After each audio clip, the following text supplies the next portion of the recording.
Some objects in museums are beautiful, but others are terrifying.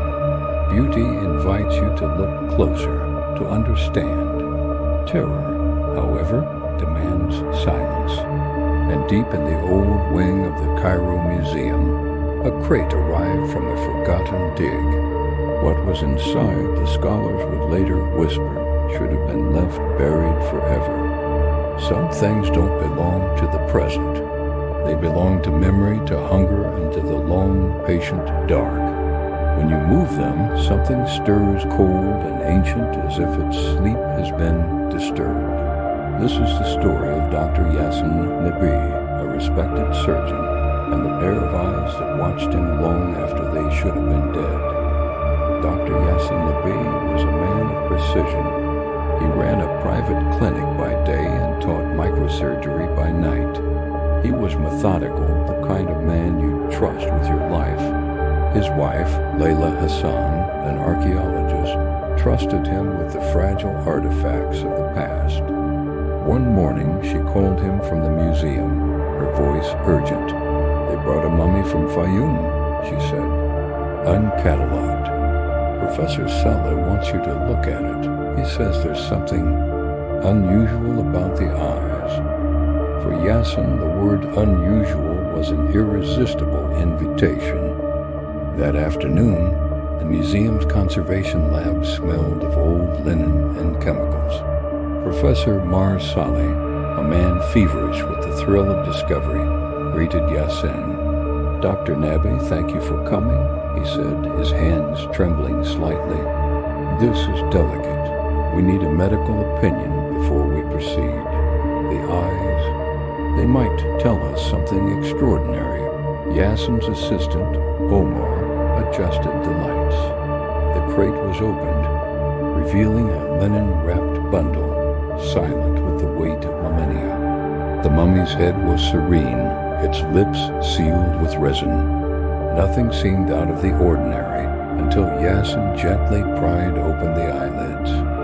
He expected decay, empty sockets or glass replicas.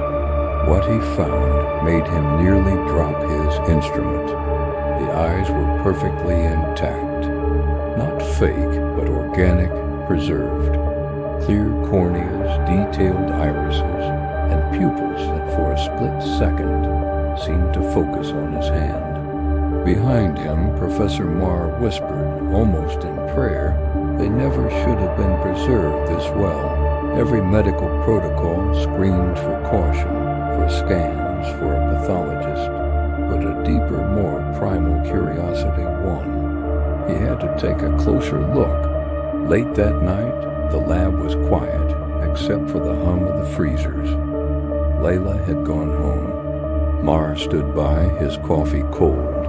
"We have to know," he insisted. "Eyes are a record. They hold a gaze." Yassin was hesitant. "We don't make history with incisions, Professor. We make it with caution." Mar's smile was desperate. "The museum will support you. This could be the find of the century." Yassin thought of his life, his work, the trust placed in his steady hands. He also remembered Layla once saying, "He wants to be seen." He gave a small, reluctant nod. "All right." One look, controlled conditions. "We document everything." They prepared the operating table as if for surgery. Omar scrubbed in, his face pale. The mummy's head was secured under the bright lights. As Yassin made a tiny incision, not into flesh, but into a resin seal, it cracked like old wax. The cornea beneath it glistened. They took photos, samples, and measurements. Then, under the microscope, Yassin saw it, a faint and possibly slow ripple across the pupil. The iris contracted, as if adjusting to the light. Omar's whisper cut through the silence. "Doctor, did you see that?" Yassin's mouth was dry. He could barely form the words. "They're alive." Mar let out a strange, choked laugh. "Alive? Or just preserved so well they mimic life?" But his eyes held no humor. At 2:14 a.m., with the cameras still rolling, they performed a small, precise procedure to remove one of the eyes for further study.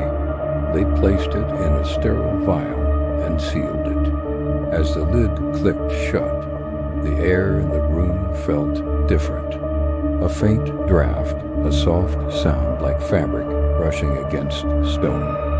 Omar laughed nervously. "We should stop. It's late. We document. We analyze." "That's the work," Yasin replied. But as he spoke, a shadow crossed his own vision. For an instant, he saw a narrow, lamp-lit corridor and a figure waiting at the end. He blinked, and it was gone. He blamed fatigue. Over the next few days, life returned to normal. Or so it seemed. But the eye, labeled sample E01, sat in the lab freezer. And then the first vision came. While performing a delicate eyelid surgery at his clinic, Yasin's reality flickered. For a heartbeat, he saw the surgeon's hands as not his own. They were rough, stained with ancient embalming fluids, moving in a ritual pattern. He smelled smoke and something metallic, like old blood warmed by the sun. He saw symbols, a cobra biting its tail, a star crossed with a reed leaf. He steadied himself, blaming it on too much coffee. But that night he dreamt of two dark eyes watching him, and woke to a voice echoing in his mind. "Return me, return me." He told no one. The visions grew stronger. During a lecture on microsurgery, his mind slipped again. He saw a grand palace, a man wearing a heavy collar, and a woman whose gaze seemed to summon him from across time. The world of the living and the world of the long dead were beginning to blur. He started a journal, noting the strange smells, the recurring dreams. His handwriting became frantic, chaotic. Omar noticed his exhaustion. "You need rest, doctor." But Mar was ecstatic. "The tissue preservation is unique. Nanoscopic structures never seen before. Someone used a procedure unknown to modern science." One night, alone in the lab, Yasin felt an irresistible pull. He opened the freezer and took the vial into his palm. As he stared at the preserved eye, he saw a face reflected in its surface, a dark, ancient face with a carved jaw and shadows for cheekbones. His heart pounded. He wanted to stop, to walk away, but instead he prepared a slide. Peering into the microscope, the vision came not as an image, but as a thought, a memory placed directly into his mind. "A betrayal. He took my house. He said he would free me. He lied. Take me back." The words were archaic, like memories etched on clay tablets. He felt a feverish heat race up his spine as Omar's voice from the doorway pulled him back to reality. "Doctor, you okay?" Yasin forced a smile. "All good. Just long hours." The change in Yasin became physical. When suturing a child's eyelid, his vision split. He saw the hospital, but also a limestone courtyard where two men argued. A voice in his head whispered, "Not yet." He must atone. His hand slipped. The needle went astray. After that, the visions brought not just images, but knowledge. He found himself knowing how to fold linen like an ancient embalmer, how to perform rituals no textbook had ever taught him. Ma, blinded by ambition, demanded more research, more data. "Think of the paper," he'd shout. Yasin resisted, but his own curiosity was a relentless force. Then the vial cracked. A hairline fracture, as if something inside had breathed out and pushed against the glass. When Yasin reached for the eye and its dish of saline, his fingers brushed the liquid, and the world tilted. He wasn't in the lab. He was in a dark corridor under a setting sun.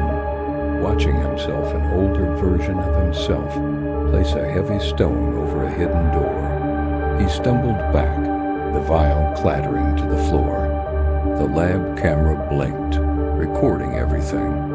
In the footage they would later study, his pupils dilate, and a darkness spreads behind his left eye like an ink stain. After that, there was no denying it. The eye itself vanished from the lab. Mar swore he'd locked it up. Omar insisted the freezer was secure. The visions came faster now, demanding action.